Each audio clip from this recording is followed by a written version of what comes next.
An Aussie bloke has revealed a former flame he met through an online dating app turned out to be his long-lost cousin.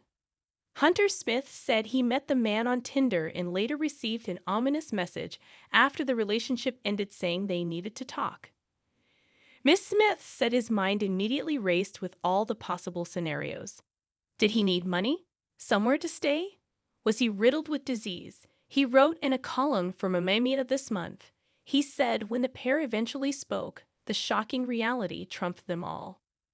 It turns out our grandfathers were related but estranged, and there's no way we could have known, he said.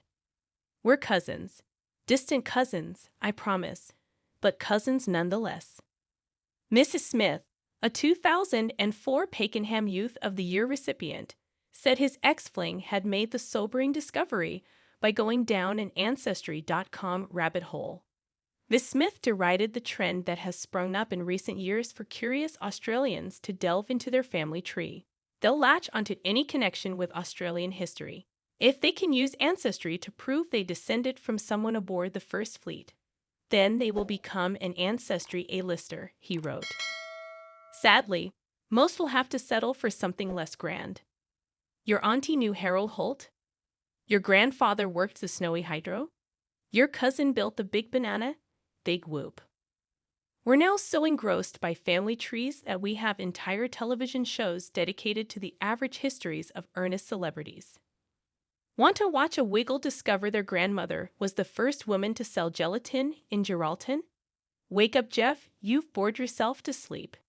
He said this trend has gone even further with companies offering DNA testing to tell a person their genetic makeup.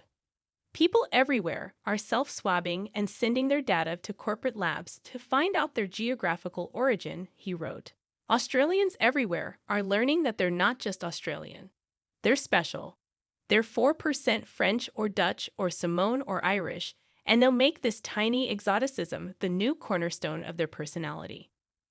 Miss Smith said he longed for the days when finding out such exciting, painful, or often inane information happened naturally, through talking to family members or looking through old boxes of belongings. Or in the case of an unfortunate Tinder tryst with a distant relative, maybe not finding out at all. Hunter Smith is a comedian and writer for the project based in Melbourne. His show, Bushranger, will debut Melbourne International Comedy Festival in March.